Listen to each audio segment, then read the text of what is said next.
कैसे हैं आप सब। आज हम पढ़ेंगे क्लास 7 एनसीईआरटी का हीट चैप्टर। जैसे कि आप सब जानते हैं हीट क्या है। हीट मतलब कि it is a form of energy. ठीक है, हीट एक फॉर्म ऑफ एनर्जी है। अब ये हॉट भी हो सकती है, कोल्ड भी हो सकती है। It is of 2 types. अब इन समर सीज़न में हमें क्या बहुत ज़्यादा गर्मी लगती है। तो क्यों लगती है वो गर्मी? क्योंकि टेम्परेचर राइज हो जाता है, टेम्परेचर बढ़ जाता है, इसलिए हमें गर्मी लगती है। तो हमें कौन सी चीज़ों की ज़रूरत पड़ती है? कोल्ड चीज़ों की। क्यों? क्योंकि वो टेम्परेचर को कम करे। टेम्परेचर के बीच में इक्विलिब्रियम मेंटेन हो जाएगा तो हमें कोई दिक्कत नहीं आएगी। तो हम इन समर सीज़न हम कोल्ड चीज़ों की तरफ अट्रैक्ट होते हैं। इन सिमिलर वे जब विंटर सीज़न आता है तो विंटर सीज़न में हमें गरम गरम चीज़ों की तरफ हम अट्रैक्ट होते हैं। जैसे कि हमें चाय पीना है, कॉफ़ी पीना है। क्यों? क्योंकि बॉडी में हीट जनरेट होनी चाहिए। हीट जनरेट होगी तो टेम्परेचर राइज होगा, तो हमें ठंड कम लगेगी। दिस इज़ द रीज़न क्यों हम समर सीज़न में कोल्ड चीज़ों की तरफ अट्रैक्ट होते हैं और इन विंटर सीज़न हम हॉट चीज़ों की तरफ अट्रैक्ट होते हैं। ठीक है, अब टेम्परेचर राइज हो रहा है तो टेम्परेचर मेज़र करना भी ज़रूरी। जब हमको फीवर आता है तो हम बोलते हैं अरे यार, कोई हाथ लगा के चेक करता है तो हम थोड़ी ना बोलते कि अरे टेम्परेचर है या नहीं है। हम क्या बोलते हैं? डॉक्टर के पास भी जाते हैं। डॉक्टर सबसे पहले क्या यूज़ करता है? थर्मामीटर यूज़ करता है। थर्मामीटर में अगर रीडिंग आएगी प्रॉपर कि हाँ फीवर है तो ही हम मानेंगे कि हाँ फीवर है। तो टेम्परेचर मेज़रिंग करना बहुत ज़्यादा ज़रूरी है। ठीक है, अब हमें टेम्परेचर क्या है? What is temperature? टेम्परेचर क्या बताता है? इट डिटरमाइंस द हॉटनेस और कोल्डनेस ऑफ एन ऑब्जेक्ट। ये बताता है कि टेम्परेचर हॉट की सब्सटेंस हॉट है या फिर ये कोल्ड है। तो hot object has a higher temperature. जो हॉट ऑब्जेक्ट है उसमें हायर टेम्परेचर है और जो कोल्ड ऑब्जेक्ट है उसमें टेम्परेचर लो आएगा। It has low temperature. Temperature is measured by device called thermometer. है ना, हमें पता है वो थर्मामीटर से डिटरमाइन होता है। थर्मामीटर भी अब 2 टाइप्स के हैं। ठीक है, एक तो जो नॉर्मल थर्मामीटर होता है जो मेज़र करता है उसे हम बोलते हैं, जो हमारा टेम्परेचर मेज़र करता है उसे हम बोलते हैं क्लिनिकल थर्मामीटर। और एक लैब लेवल पे यूज़ होता है उसे हम बोलते हैं लेबोरेटरी थर्मामीटर। टेम्परेचर का यूनिट क्या है? Degree Celsius. काय में मेज़र होता है टेम्परेचर? डिग्री सेल्सियस में मेज़र होता है। ठीक है, और ऐसे ये डिग्री और ये सेल्सियस ऐसे लिखते हैं उसे। ओके, अब thermometer is a device, it measures the temperature. अब thermometer it is made up of 2 words. Thermo means heat and meter means to measure. That's why it is called thermometer, which is the measurement of heat. क्या measure करता है वो? measuring the heat. ठीक है, अब thermometer जैसे मैंने बताया 2 टाइप्स के होते हैं, क्लिनिकल थर्मामीटर और laboratory thermometer. Clinical thermometer is use to measure body temperature. Doctor लोगों के पास होता है, जो अपन घर पे भी रखते हैं बॉडी टेम्परेचर को मेज़र करने के लिए। और जो लेबोरेटरी थर्मामीटर है it is use in to measure the temperature of objects in the lab. Laboratory level पे मेज़रमेंट करने के लिए यूज़ होता है। अब जो क्लिनिकल थर्मामीटर है, देखो हम सबके घर में होता है ऐसा थर्मामीटर। ये देखिए, ये थर्मामीटर है, यहाँ पर मर्क्यूरी भरा होता है। ठीक है, ये ग्लास बल्ब दिख रहा है आपको, इसके अंदर मर्क्यूरी होता है। और फिर ये जैसे टेम्परेचर है तो फिर ये धीरे धीरे जो लिक्विड मर्क्यूरी की लेवल है वो बढ़ते जाती है। ठीक है, a clinical thermometer is use for measuring the temperature of the human body only. सिर्फ ह्यूमन बॉडी। डॉक्टर बोलते हैं ना अपने अंडर आर्म्स के नीचे रखो या फिर टंग के नीचे रखो। क्यों? क्योंकि वो वहाँ से टेम्परेचर इजीली मेज़र हो जाता है। It consist of long narrow glass tube. ये देखो आप, long narrow glass tube with a glass bulb at the end. ये ग्लास बल्ब है। ये अ ग्लास बल्ब कंटेन मर्क्यूरी। जैसे मैंने बताया यहाँ पर मर्क्यूरी होता है। ठीक है, a small and shining thread of mercury can be seen from outside the glass tube. ये यहाँ से ये जो थीन थ्रेड जैसी दिख रही है इट इज़ अ मर्क्यूरी। ठीक है। अब क्या होता है, यहाँ पर ये दिए टेम्परेचर की स्केल दी है, it is in degree Celsius. ठीक है। Mercury expands when heated and rises in the glass tube. Mercury यहाँ इसका वॉल्यूम बढ़ जाता है, ये एक्सपांड हो जाता है और धीरे धीरे ये इसकी जो है ये ऐसे राइज होता है, जैसे जैसे टेम्परेचर बढ़ते जाएगा तो वो जहाँ तक राइज होता है तो हम बोलते हैं कि अरे इतना फीवर है आपको, ये ऐसे है। ठीक है। अ क्लिनिकल थर्मामीटर में हैव 2 स्केल्स, इसमें 2 स्केल्स है, एक डिग्री सेल्सियस की है और एक फ़ारेनहाइट की स्केल है। ठीक है। फ़ारेनहाइट और डिग्री सेल्सियस। फ़ारेनहाइट जो है, देखो Fahrenheit scale has a range of 94 degree Fahrenheit. ठीक है, 94 Fahrenheit to 108 Fahrenheit. Fahrenheit scale is more sensitive than the Celsius scale, hence body temperature is measured in Fahrenheit only. Body temperature Fahrenheit में measure करते हैं। Now Celsius की जो scale है वो varies from 35 degree Celsius to 42 degree Celsius. ठीक है। अब जो क्लिनिकल थर्मामीटर है इट इज़ ऑल्सो यूज, ये जो क्लिनिकल थर्मामीटर है ये सिर्फ बॉडी टेम्परेचर के लिए यूज़ होता है। Clinical thermometer should not be use to measure the temperature of hot water. ऐसा नहीं कि हम टेम्परेचर हॉट वाटर में डाल देंगे और टेम्परेचर ले लेंगे, नहीं ले सकते अपन, क्योंकि इसकी रेंज ही 35 degree Celsius to 42 degree Celsius है, किसकी, क्लिनिकल थर्मामीटर की। और जो हॉट वाटर है उसका टेम्परेचर तो अबो 42 डिग्री सेल्सियस होगा। So in that condition the thermometer get break. ठीक है, वो उसका जो ग्लास है वो ब्रेक हो जाएगा easily at higher temperature. So for this condition you have to use only the laboratory thermometer. तो हमें कौन सा थर्मामीटर यूज़ करना है, laboratory thermometer. Look at this diagram. ठीक है, ये देखो ये है लैबोरेटरी थर्मामीटर। ठीक है, यहाँ भी ग्लास बल्ब है, ये भी मर्क्यूरी है। ठीक है, और यहाँ पर स्केल दी हुई है 0, 10, 20, 30, 40, 110। ठीक है, और laboratory thermometer use to measure the temperature of any hot object. Hot object के टेम्परेचर के लिए यूज़ होता है।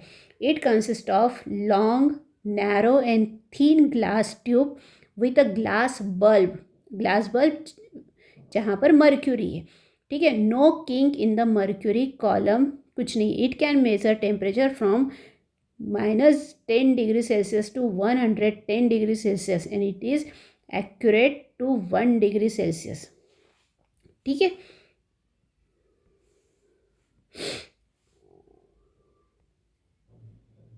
नाउ हमें पता है कि जैसे आजकल डिजिटल थर्मामीटर भी यूज़ होते हैं। ठीक है, डिजिटल थर्मामीटर क्यों यूज़ किए जा रहे हैं, because mercury is a very toxic substance and it is very difficult to dispose it off safely. क्या होता है, मर्क्यूरी है तो उसको हम इजीली, अगर ब्रेक हो गया ना तो उसको इजीली निकाल नहीं सकते, it is a very toxic substance. और अभी इसलिए वो बार बार कैसे ये प्रॉब्लम आने लग गई थी कि थर्मामीटर, क्योंकि ये ग्लास का बना है तो ये ब्रेक हो जाता था तो उसके मर्क्यूरी इधर उधर स्प्रेड हो जाते थे और ये टॉक्सिक है, तो अगर कोई इसको इंसिडेंटली अगर टच कर ले या कुछ करे तो बड़ी दिक्कत होती थी। दैट्स वाई लोग अभी डिजिटल थर्मामीटर की तरफ प्रीफर कर रहे हैं, इसमें मर्क्यूरी नहीं है। Okay, now what is comparison between clinical thermometer and laboratory thermometer. अब clinical thermometer it has a very narrow temperature range from 35 degree Celsius to 42 degree Celsius.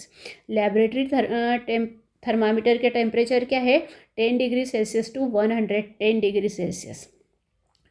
Clinical thermometer it has a kink और a constriction to prevent the back flow of mercury. ठीक है, mercury का back flow ये prevent कर देता है। और laboratory thermometer में क्या है, इट हैज़ नो किंक और कंस्ट्रिक्शन, मतलब ये थर्मामीटर बैक फ्लो भी कर सकता है। It measures the temperature accurately up to 0.2 degree Celsius, 0.2 degree Celsius तक एक्यूरेशन है। और लैबोरेटरी थर्मामीटर में it measures the temperature accurately up to 1 degree Celsius. Clinical thermometer is use to measure the temperature of human body only. ये सिर्फ human body का temperature measure करने के काम आता है। Laboratory thermometer is use to measure the temperature of various hot objects.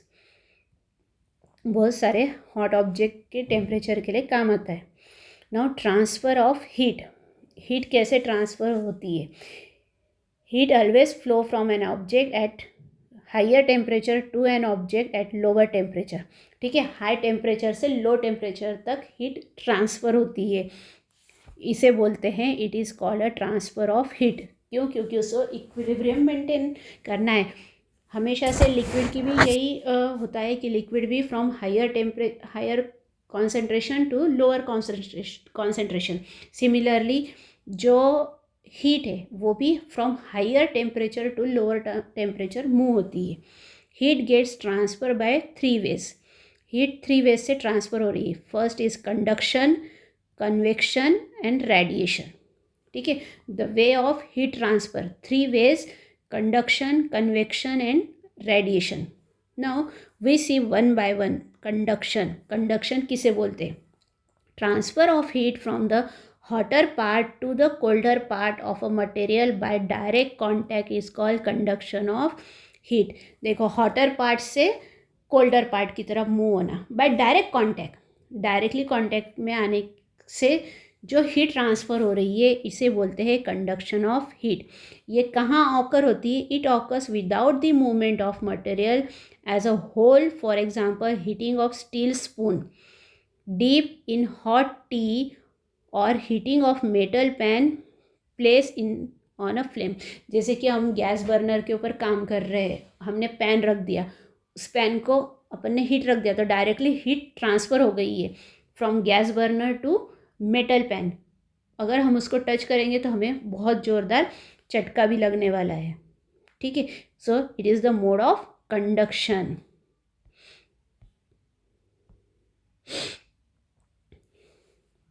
अब जब कंडक्शन हो रहा है तो हम क्या क्या चीज़ें ऑब्जर्व करेंगे? Transfer of heat takes place between two parts which are in direct contact with each other. ठीक है, गैस बर्नर और मेटल पॉट या फिर आप तवा ले लो या फिर कोई पैन ले लो, ये दोनों डायरेक्ट कांटेक्ट में है। So it is the direct contact with each other. Transfer of heat takes place in solids only. दोनों सॉलिड है, गैस बर्नर भी सॉलिड है और पैन भी सॉलिड है। Some materials conduct heat easily while other materials are poor conductors of heat.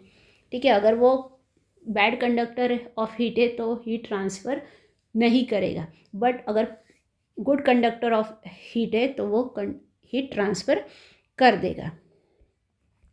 Second way is convection. ठीक है, convection का होता है, in conduction we learn that heat get transfer from one end of the metal to another by passing the heat. देखो, one end of the metal to the another by passing the heat, एक end से दूसरे end तक जाना है।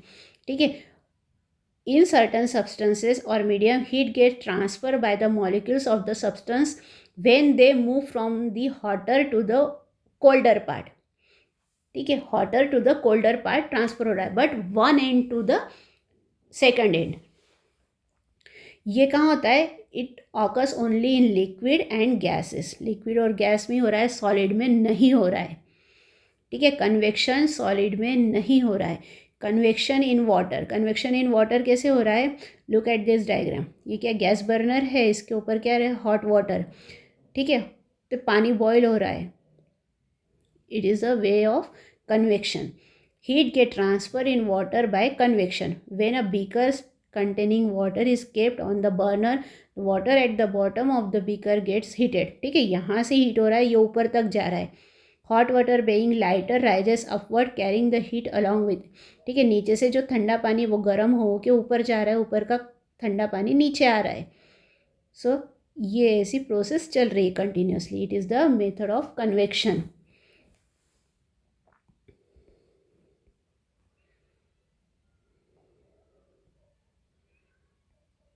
अब ये हो गया कन्वेक्शन इन एयर। एयर में कैसे कन्वेक्शन हो रहा है?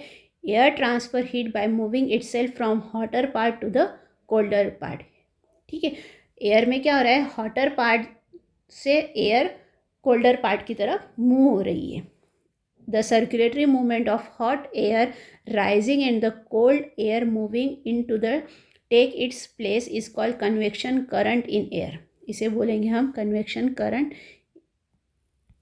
Of air. Convection current in nature, nature में कैसे हो रहा है? People living in the coastal area experience in an interesting phenomenon called sea breeze और लैंड ब्रीज। अब हम देखेंगे what is mean by sea breeze and land bridge.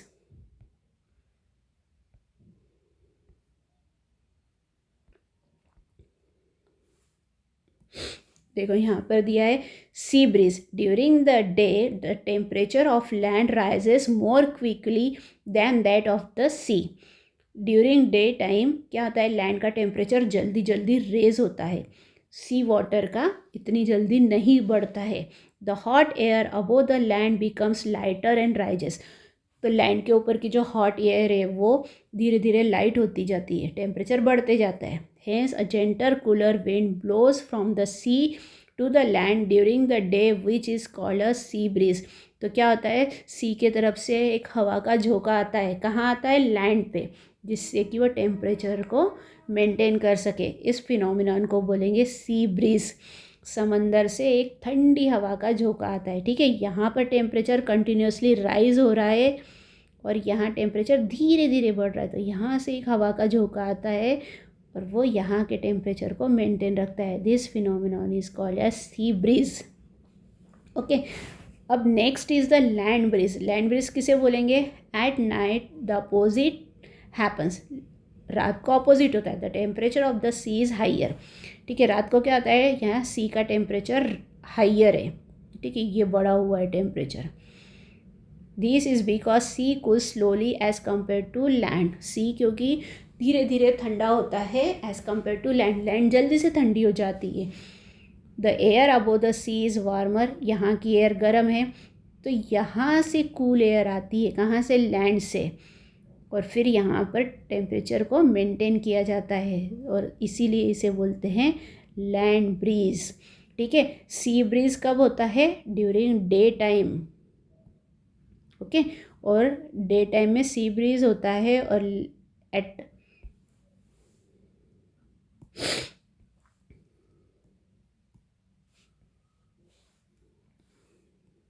Day time में सी ब्रीज होता है और at night time there is a land breeze, ठीक है।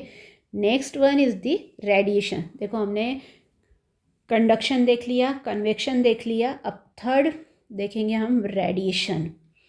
रेडिएशन किसे बोलते हैं? जो सन रेज नहीं है, सन की तरफ से कुछ हानिकारक रेडिएशंस आते हैं, हम बोलते हैं ओजोन लेयर धीरे धीरे डिप्लीट हो रहा है और वहाँ से डायरेक्ट यूवी रेज आ रहे हैं। यूवी रेज हजार्डस है, क्या है? तो व्हाट इज़ दिस? रेडिएशन, ठीक है। Radiation does not need a medium to travel. इन्हें किसी चीज़ की ज़रूरत नहीं होती है। It is a hazardous substance. Transfer of heat from hot object to the solid to the cold object by means of heat rays is called a radiation. देखो, transfer of heat from hot object to the cold object by means of heat rays. Heat rays ही transfer कर रहे हैं hot object to cold object. So it is called a radiation of heat और just a radiation. Look at this diagram. ये sun है, सन से radiations आ रहे हैं, कहाँ जा रहे हैं? अर्थ की तरफ जा रहे हैं, ठीक है। Transfer of heat through radiation can takes place in all forms of matter, solid, liquid and gases. जैसे कंडक्शन बताया, कंडक्शन सॉलिड में ही होता है, convection only liquid and gas में होता है। ऐसे ही रेडिएशन तीनों में होता है, solid, liquid and gas. Transfer of heat through radiation does not require direct contact of to bodies, ठीक है। ये डायरेक्ट कॉन्टैक्ट नहीं हो रहा है, कुछ नहीं हो रहा है। Radiation does not require any medium और involve particles of the matter, ठीक है। ना उन्हें मीडियम की ज़रूरत है ना किसी चीज़ की ज़रूरत है। नाउ हीटिंग थ्रू रेडिएशन कैसे होती है? Heating, an object gate heated through radiation which when it absorbs the heat from the rays falling on it. The amount of heat absorbed by an object depends on its color. ये colour के ऊपर depends है। Dark colour object absorb more heat radiation than the light colour object. ठीक है, dark colour का जो object है वो ज़्यादा हीट एब्सॉर्ब करेगा as compare to light colour object. इसलिए हमको बोलते हैं गर्मी में कॉटन के कपड़े पहनने चाहिए, लाइट कलर के कपड़े पहनने चाहिए, ताकि कम हीट एनर्जी वो एब्सॉर्ब करे, तो हमें गर्मी नहीं लगेगी। देखो ये कंपैरिजन दी है, difference between conduction, convection and radiation. Conduction में डायरेक्ट कांटेक्ट की ज़रूरत है, कन्वेक्शन में one part two another part. ठीक है, पार्टिकल्स मूव हो रहे हैं। और यहाँ पर radiation means of heat rays. ठीक है, ये सिर्फ सॉलिड में होता है कंडक्शन। कन्वेक्शन जो है लिक्विड एंड गैस में होता है, और जो रेडिएशन है वो सॉलिड, लिक्विड एंड गैस तीनों में होता है। ठीक है, अगेन क्या होता है, जब ये हीट हो रहा है तो ये from higher temperature to lower temperature move होगा।